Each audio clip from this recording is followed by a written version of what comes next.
Adequate notice of this meeting of the Mayor and Council was sent by email to the Asbury Park Press and the Coast Star, our official newspapers, and posted on the bulletin board of the municipal building. Take roll call. Councilwoman Donovan? Here. Councilwoman Kinney? Here. Councilwoman Rodnero? Here. Councilman Levis? Here. And Mayor Buckfusco is absent. Good evening. Please rise as able for the Pledge of Allegiance.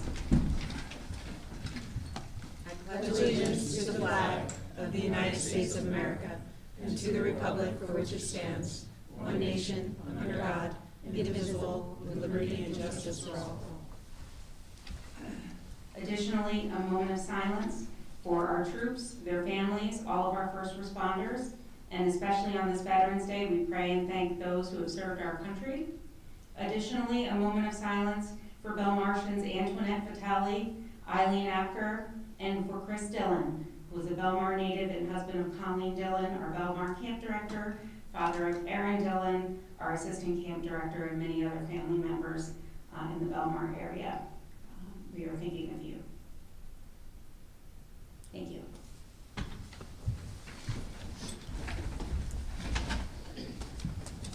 Thank you all for being here tonight. Our mayor is absent, so I have the pleasure of leading the meeting.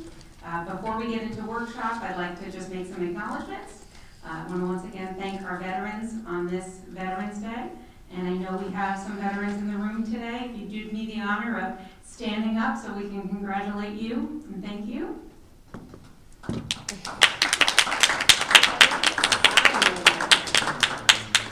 They're humble too. They're humble. They are very humble. Well, thank you for your service, your sacrifice, and contribution to our country.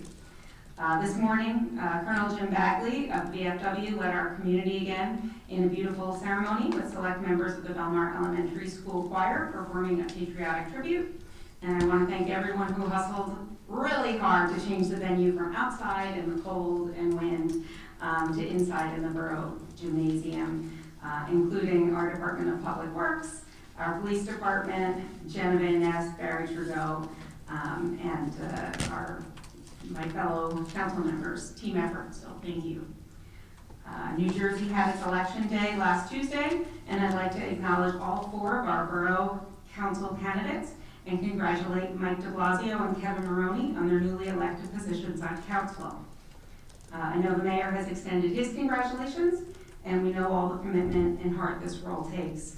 Serving on council is one of the most rewarding positions I've held, so we wish them the best. And even though Councilman Levis and I unfortunately won't be at the dais with them, we're behind them in their service to Belmar, and we're here if they need anything. All of the council candidates, Councilman Levis, Mark Spagnolo, Mike de Blasio, and Kevin Maroney, all have years of serving and volunteering in Belmar already. And I know for all of them that their passion for our community extends well beyond election years. So we thank you for what you have already done and the contributions you continue to bring. Okay, workshop. We have one ordinance on the agenda today and several resolutions. The ordinance today is to appropriate funds from the Beach Capital Improvement Fund for the construction of the 16th Avenue Bathroom Pavilion. As you remember, we were awarded $1.5 million from the state specifically for this project as we work with DEP to comply with their request to have a permanent structure for bathrooms on the beach. The bids came higher than our original engineering estimate. The lowest bidder, Cattell, came in at $1.8 million, and I was told the increase in cost was due to extra measures required by DEP for the project, including elevating the building, entrance ramps, and moving some of the playground equipment over. Being that this is a beach project, we're requesting to use our capital beach funds to make this work. Our CFO has figured the best way to do this, and I think that makes sense. This way, there'll be no additional funds required from our taxpayers. I had questions today about why can't we just redesign and rebid, and the answer that I understand, but we do have our borough engineer here, is that if we had to redesign and rebid, we're looking at furthering the cost and pushing back the timeline where the project may not be able to utilize the $1.5 million grant we currently have available. The grant requires the funding to be spent and reimbursed by 2031, 26, so time is of the essence. I also have heard from our CFO and engineer that we can and should lobby our state legislators for additional funds if they have unspent money from other state projects. So there is hope if we can get some funds reimbursed. So I want to open this up for questions and discussion on this ordinance with the council. Sure. Well, first I want to say I know we're all disappointed about the increased cost, but I think this is the type of thing where this type of infrastructure is really important, and the type that our residents really want. Bathrooms are highly in demand on the boardwalk. We don't want to take away any more, and this will be a permanent positive to the boardwalk. But that being said, we all had some questions about the cost, and I had just some simple questions, if you don't mind. I noticed in the budgeting it had notations for, I think it was like $7,000 for fencing, and there was cost noted for traffic control. Is that coming out of, don't we already have that fencing? Those simple kind of questions. I would appreciate your providing some clarity. Certainly, Jim Morris, your borough engineer. So I think maybe you're looking at the bid form that the contractor submitted. So that varies from bidder to bidder. There's probably I think there's 31 line items in the bid. Wherever we can reuse equipment or fencing, we are. For example, the bid calls to remove and reset the existing equipment. So, hopefully that answers your question. In traffic control, that would be coming out of, is the line item for traffic control noting our own borough costs to do that, or is that? So the project includes having to go into Ocean Avenue for new water and sewer services. The original project budgeting assumed that we could use the services that were there currently serving the trailer, but they're not large enough. So we have to go back out into the street and increase the size of the services. So that was a change from the original budgeting process. So that's a pretty big dollar item. Same thing with electric. When the project was originally scoped out, if you go down and you look, there's an electric junction box, for lack of a better term. It's a transformer pad right there.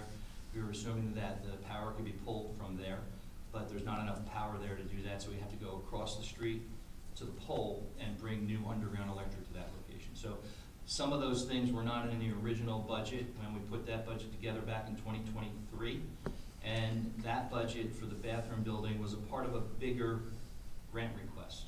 So we had requested grant funding for boardwalk repairs. We worked with Public Works with regards to parts of the boardwalk that are deteriorating that should be addressed. We also looked at retrofitting the bathroom trailers so that we could have the bathroom trailers off the beach and on the boardwalk, because at that time we weren't sure that we were going to be able to get a CAFRA permit and a flood hazard permit to have the bathroom trailers on the beach. We've since gotten the flood hazard permit for those bathroom trailers with some modifications that need to take place with regards to the concrete support pad. And we have the flood hazard permit for the building. Part of the increased cost, I think Councilwoman Rentenero touched on the fact that the building had to be raised higher than you would normally expect it to be. That's because of the DEP requirement of the real rule, which is, it started off as 1+5. So that added at least 4 feet to what we would normally have placed the building height at. That's compounded exponentially because all the pilings have to get taller as well. So the building is designed to meet the real rule, the old real rule, 1+5. They've since changed the rule. Yeah. It's So now recently, forecasted to be this year? 1+4. Yeah, we didn't, sorry. We had intended to do a presentation on that because I think residents really should know the details of that, so let's put a pin in that for next year. That's a good point. So since it's higher, does that mean we had to change the ramps too to accommodate that height? Correct. The ramps are longer.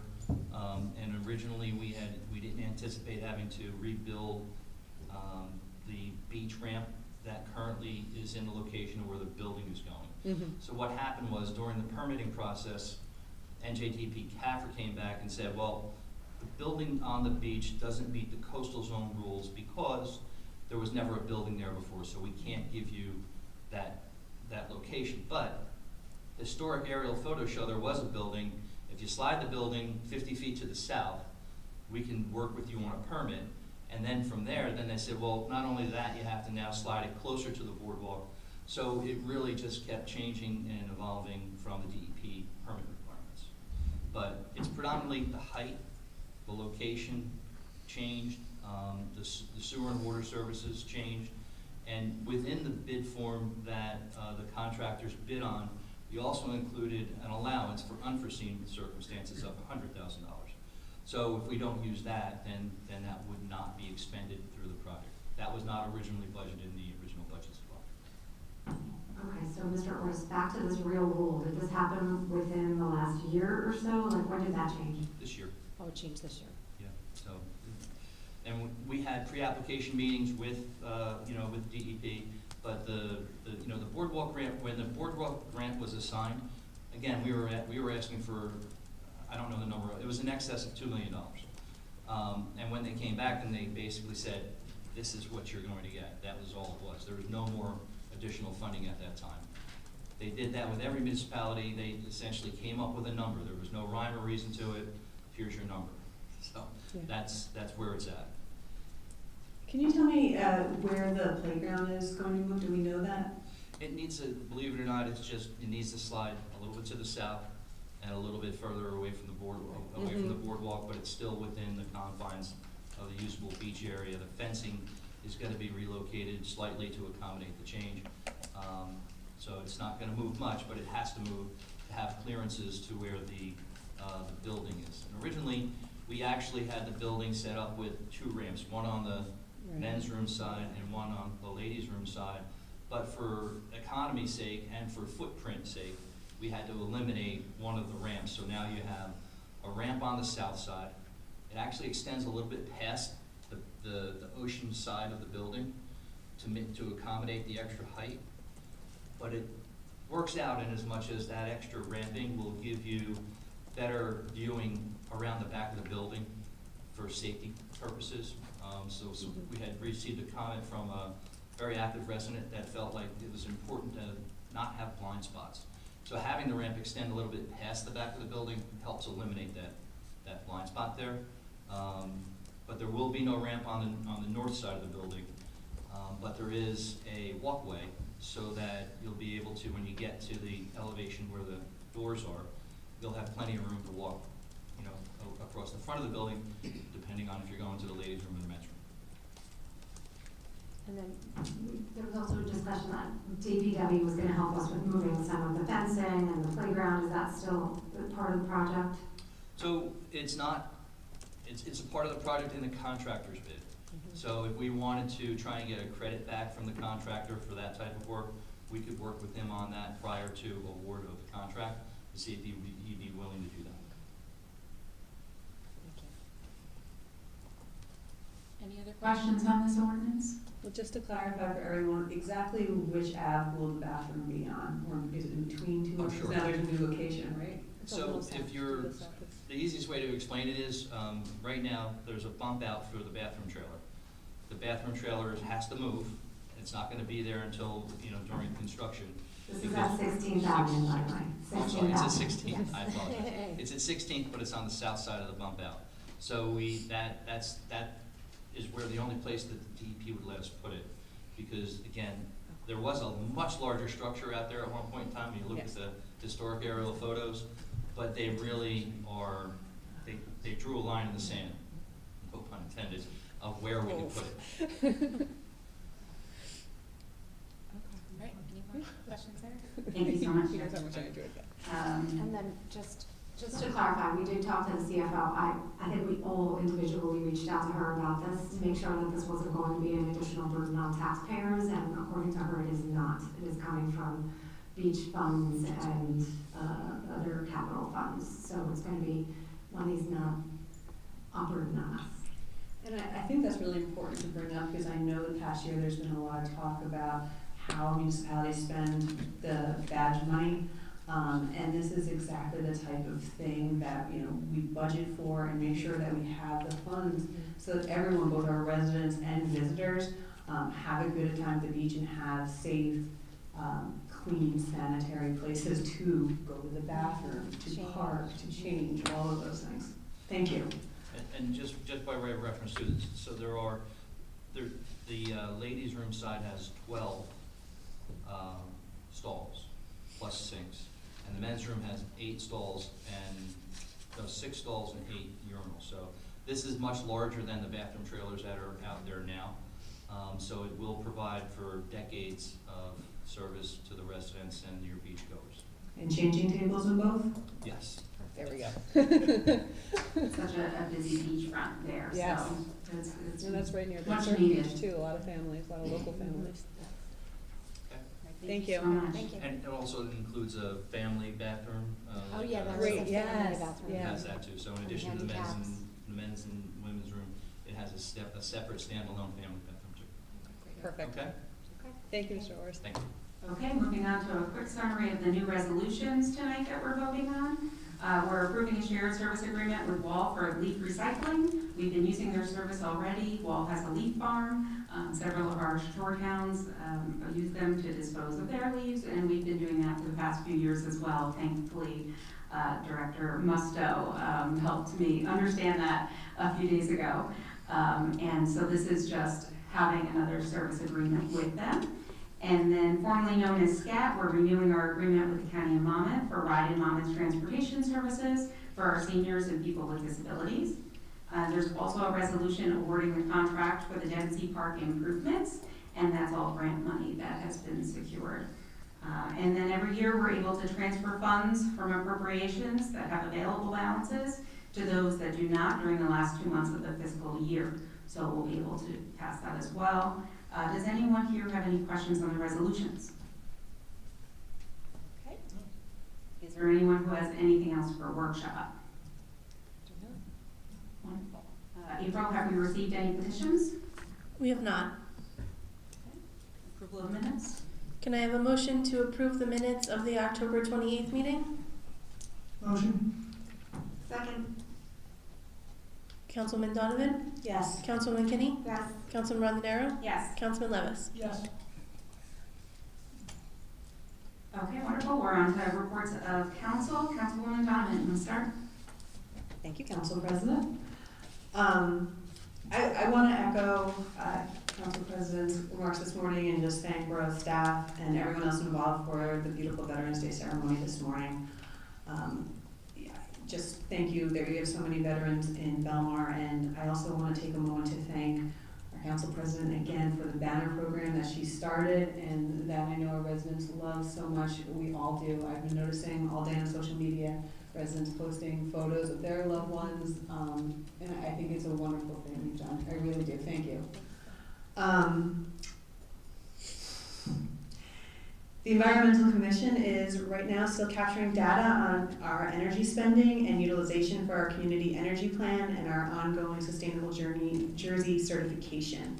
So once that's complete, we'll be doing an audit for all the buildings and partnering with DPW and aligning with our key department leaders here at Borough Hall to understand their priorities and suggestions for the next energy plan focus areas.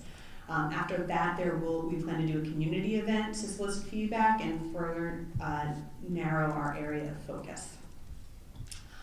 We are continuing work on Patchwork for Wildlife, which is led by the incomparable Diane Below and John Gibbons from Lake Como. We are going to be recognizing 8 yards this year, up from 6 last year. So we are encouraged that more residents are practicing sustainable lawn practices like native planting. The next Environmental Commission meeting is this Thursday, and that will be held jointly with Shade Tree at the library. Very exciting things. And the next Harbor Commission meeting is Tuesday the 18th. Thank you. Okay, thank Thank you. Councilwoman Kinney. Thank you, Council President Rondinero. I would also like to echo everybody's sentiments on all our veterans. I unfortunately was unable to make the ceremony this morning. I did hear it was a wonderful celebration, and thank you to all of our veterans. And thank you again, Maria, for the banners. It is such a wonderful thing that we have up and down Main Street. And I feel like I see more faces, veterans' faces every year, so it's just really nice. I think that's great. As Councilwoman Donovan said, the Shade Tree and the Environmental Commission will be meeting this Thursday. I have a couple things. The Belmar Elementary School is doing their lip sync contest Tuesday the 25th. Everyone's very excited about that. And their winter band choir is December 11th at 6:30. And then I have a bunch of stuff on recreation. So the tree lighting this year is on a Thursday, not a Saturday. It's Thursday, December 4th at 6 p.m. in Piano Plaza.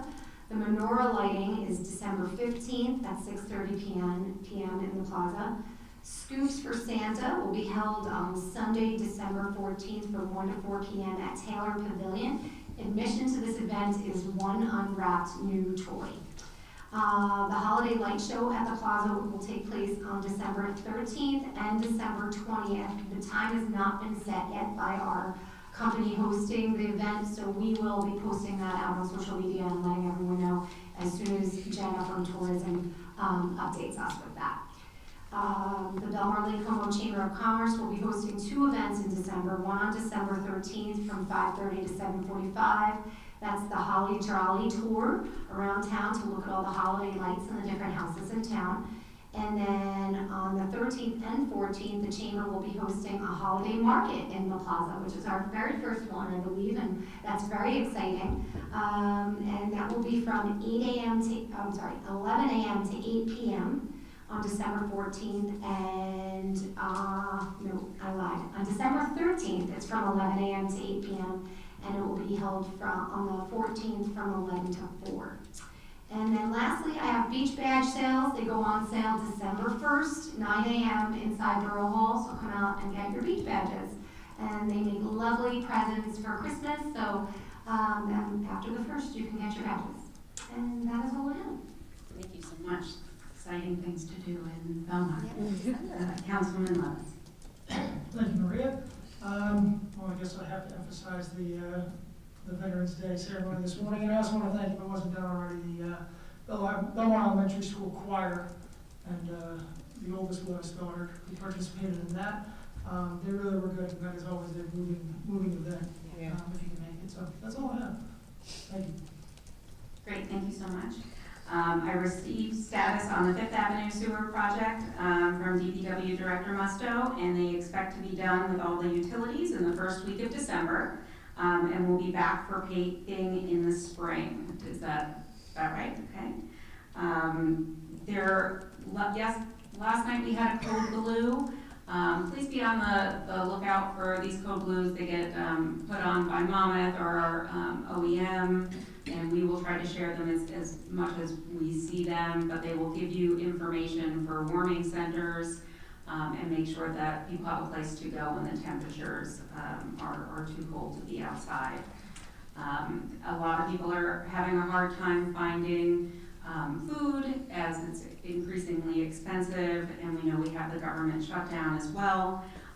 We'll be posting online, if it isn't out already online today. Jen is going to be posting out local resources for assistance if you need any assistance with food pantries. And the Belmar Library has a holiday food drive running from November 21st, supporting First Presbyterian Church, Margie's Food Pantry, and the West Belmar United Methodist Church's Food Pantry, which are both our closest food pantries. The BHA meeting was the beginning of the month here, and we are unfortunately having to go out for rebid on the facade again. I'll tell you, I've been now in this for 3 years, and the longer you wait, what I'm learning is the longer you wait on a project, just the more expensive it is. And what you thought it was going to be 3 years ago is far from the cost 3 years later. And so that it's a very hard and literally bitter lesson. But it looks like we're going to have to take the the bid in stages, so that we can pay for the worst parts of the building first, because the facade is just really problematic, and we want to make sure that our residents there are safe. There were some really good suggestions at the meeting of other ways to fund these projects and legislators that we can reach out to, and I really hope that we're able to successfully do that, and that the board is able to take this very actively at this point. As the longer we rebid it, like I said, the more expensive the project seems to get. And then the library had their meeting yesterday, and they have some wonderful events planned for the holidays. I'll have more better chance to talk about that at our next meeting, November 25th. But the library is doing a wonderful job in making sure we have some new events for the new year. Thanks.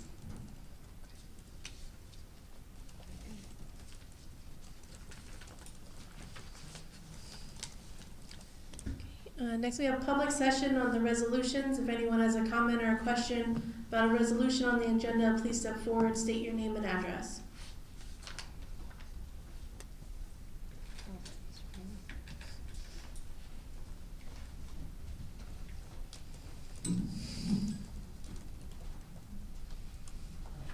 Eugene Creamer, 4th Avenue.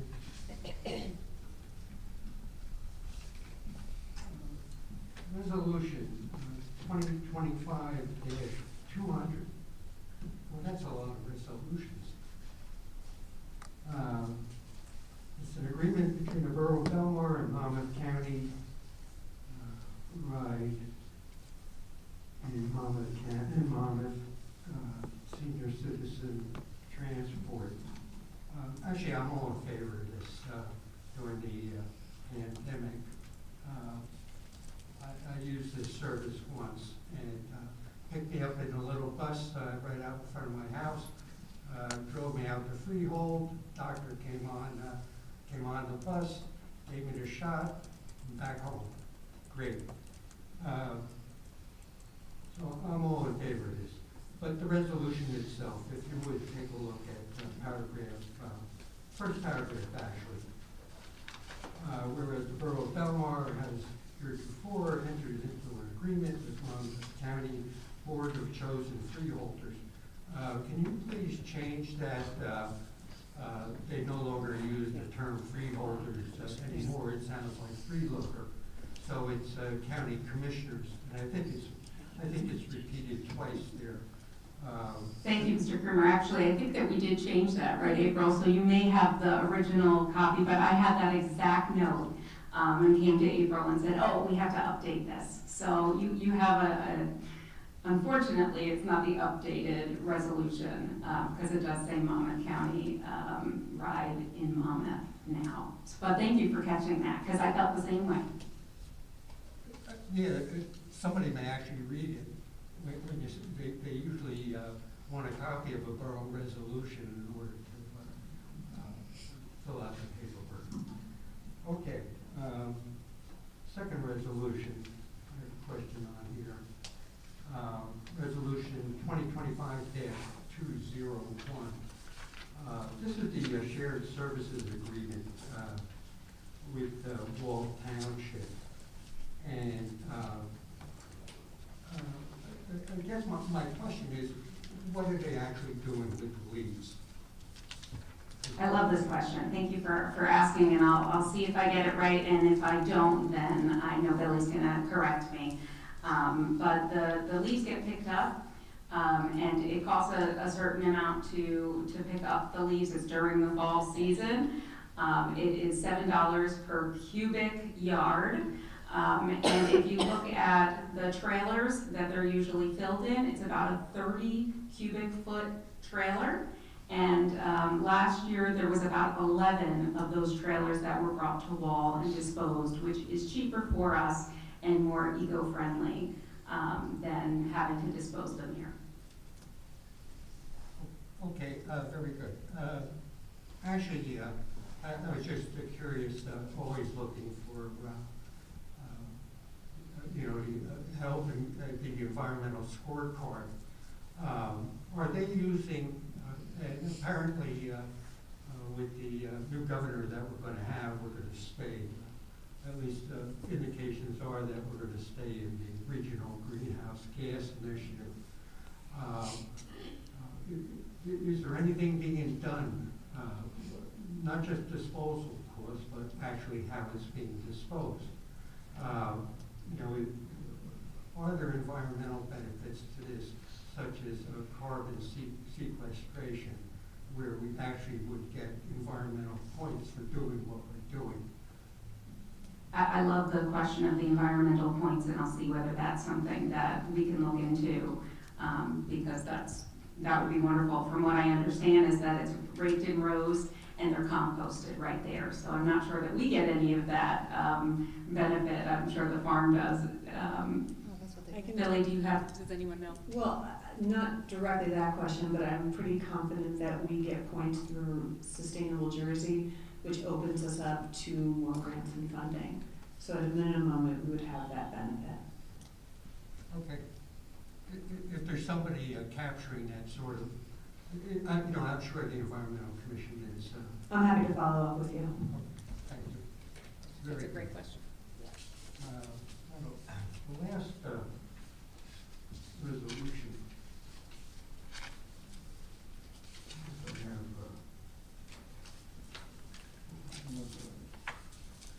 Excuse me, the last one. Resolution 2025-205, a resolution awarding contract for Dempsey Park improvements. Actually, this has been going on for quite a while. Last time I commented on this was July 11th in 2023. So we're 2.5 years. In any case, I'm not going to, and the minutes of that meeting reflect my comments at the time. I guess my biggest concern with that is that the property is contaminated, and are the contractors that we're going to have working there, are they hazmat trained, just to make sure that we don't get into trouble here? Thank you. I would think that they're not digging, but Jim, do you have a? Yeah, Jim. I would love to pass that along to you. Thank you. So, Mr. Chairman, yes, the contractor is required to comply with all of the environmental regulations, have the proper certifications, and actually the work is going to be done under the oversight of an LSRP. Both our office will have an LSRP overseeing that work, as well as JCP&L, because JCP&L is the responsible party for the site in terms of the environmental contamination that exists there. The work is really limited to the top layer of paving. There's only a small amount of area for Dempsey Park where we're putting in new basketball goals that we would have to, or we would anticipate we might hit some material that was impacted in the past, and that is going to be accounted for, removed of, and disposed of by JCP&L at their cost. Okay. Thank you. Great, thank you so much. Any other questions on the resolutions? Okay, can I have a motion to close the public session? Motion. Second? All in favor? Aye. Can I have a motion to adopt the resolutions as listed on the consent agenda? Make the motion. Second. Councilman Donovan? Yes. Councilman Kinney? Yes. Councilman Romero? Yes. Councilman Levis? Yes. Next, we have ordinance 2025-22, an ordinance appropriating funds from the Beach Capital Improvement Fund for the construction of the project known as the 16th Avenue Bathroom Pavilion. This is for a first reading and introduction. Do we have a motion to offer the ordinance? Make the motion. Second. Okay, Councilwoman Donovan? Yes. Councilwoman Kinney? Yes. Councilman Romero? Yes. Councilman Levis? Yes. Okay, now we have the regular public session. If anyone would like to make a comment, please remember to state your name and address first. Come on up.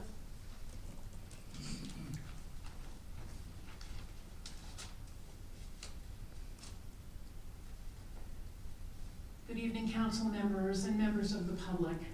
My name is Susan Makaitis. I live in Atlantic Highlands, but I'm here on behalf of Food and Water Watch. Food and Water Watch has brought together thousands of volunteers to fight for sustainable food, clean water, and a livable climate for all of us. We need your help. There are no blue or red floods or heat waves. Every community in New Jersey is experiencing the growing costs of climate impacts. We need your help to get the bipartisan New Jersey Superfund Act passed. A few important facts. New Jersey had the 5th highest per capita spending on climate disasters in the nation, with every county experiencing at least 5 disasters between 2011 and 2024. Sea levels are rising faster in New Jersey than most of the world, and that's according to the New Jersey DEP.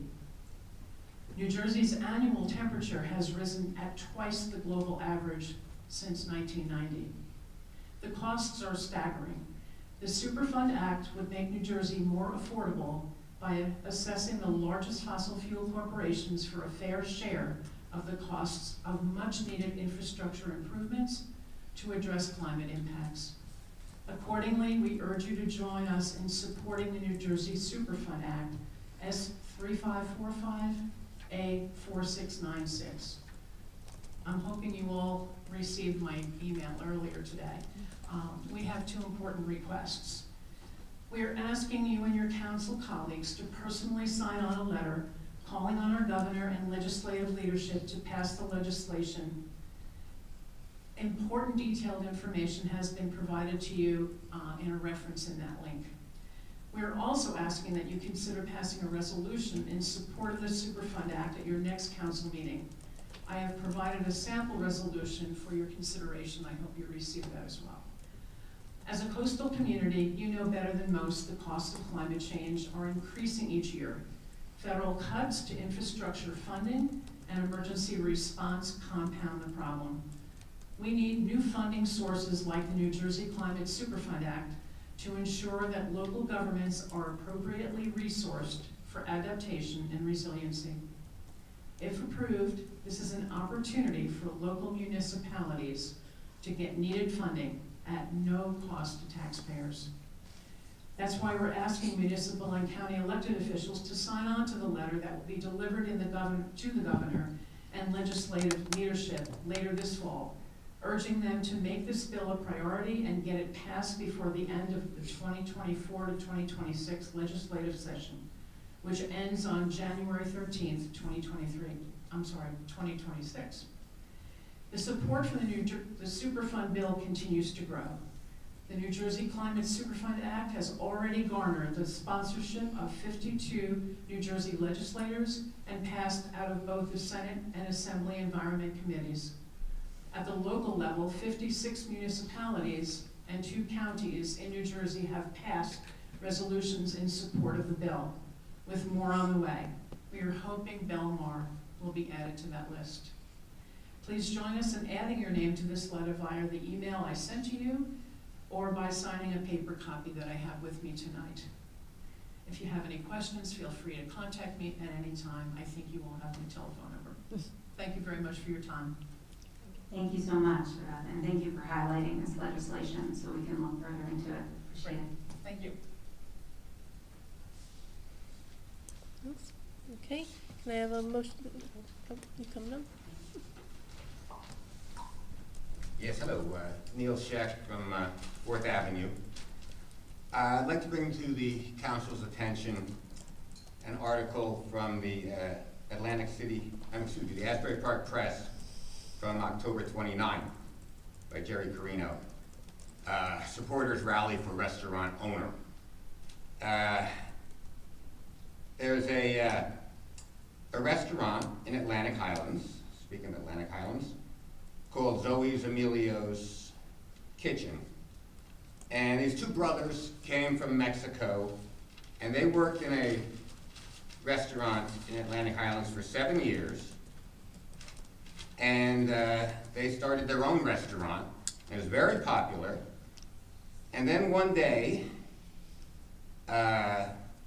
Ruperto, one of the brothers, was heading to work when he passed by the St. Agnes Roman Catholic Church parking lot. And there were ICE agents there waiting to pick up some immigration suspect. And they saw Ruperto, and they saw that he looked like a Mexican, so they arrested him, and he is now in Delaney Hall in Newark, the facility that the Congress people cannot get into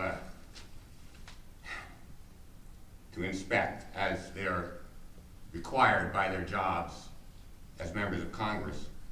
But, well, it turns out what really got my attention is that the brothers, after the success of their first restaurant, they decided to open a second version of their restaurant, Emilio's Kitchen, in Belmar on Main Street, 1006 Main Street. And they, now Emilio Vincenz, while his brother Ruperto is in prison, he said he's keeping both restaurant locations open for now. But if Ruperto's detention continues, he may have to close the Belmar spot, at least temporarily. Now, up in,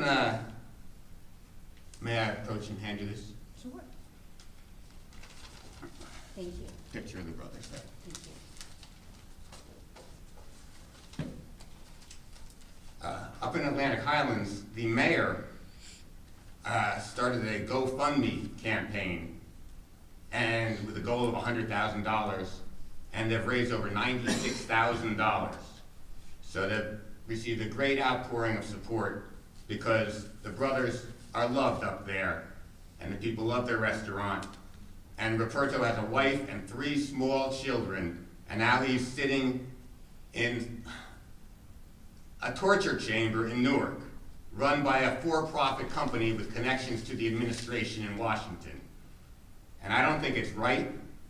And I would like to show Emilio all the support that we can in Belmar to show him that we have got a friendly, welcoming community here, just as much as the people in Atlantic Highlands have. So any help that the council members or any members of the community or anybody out there listening in Radio Land can give to Emilio's Kitchen at 1006 Main Street in Belmar, I'm sure the brothers would greatly appreciate it. So, thank you.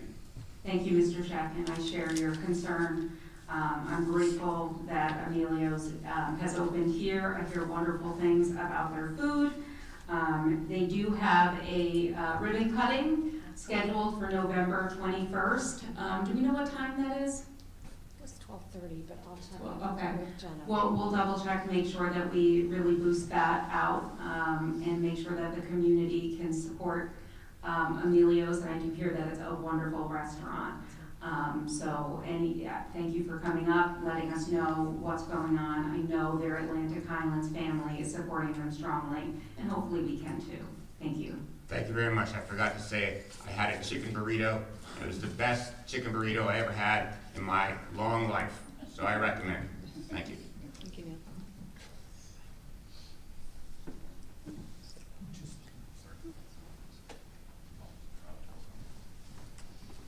Hi, Greg Mitchell on 14th Avenue in Ocean. I just wanted to say thank you very much, and thank you, both of you, very much. I didn't see you on the ballot, but I saw you on the ballot. I'm a little disappointed that you weren't re-elected, but I'm hoping that that the new people coming in will do as nice a job as you guys did. Very much appreciated. Thank you.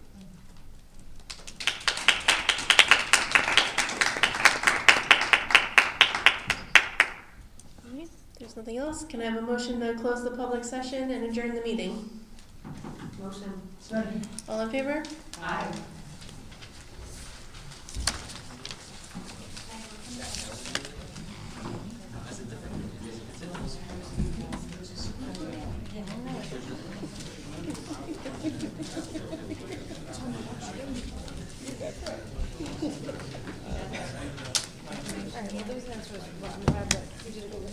Maria, excellent job, excellent job. Thanks, guys, and thanks for pulling up the world. I like the summaries, I like the. I know, it takes time, though, it does take time, so I feel badly about that. Thank you, Jim, you did a great job, thank you. Anything else comes up, just give me a shout. Yeah, I have other questions, I just wanted to look at that. Oh, here, I know about this I think you situation. answered most of them, and I'm just gonna review. I can't vote on it anyway, unfortunately, I'm traveling for Thanksgiving, so. Hopefully you're going somewhere good. Yeah, South Carolina, it'll be warmer. Right? Yeah, thank you, happy Thanksgiving. You're gonna be home for Thanksgiving? Yeah, we were gonna go away. But, She says under her breath. but now my mom's having.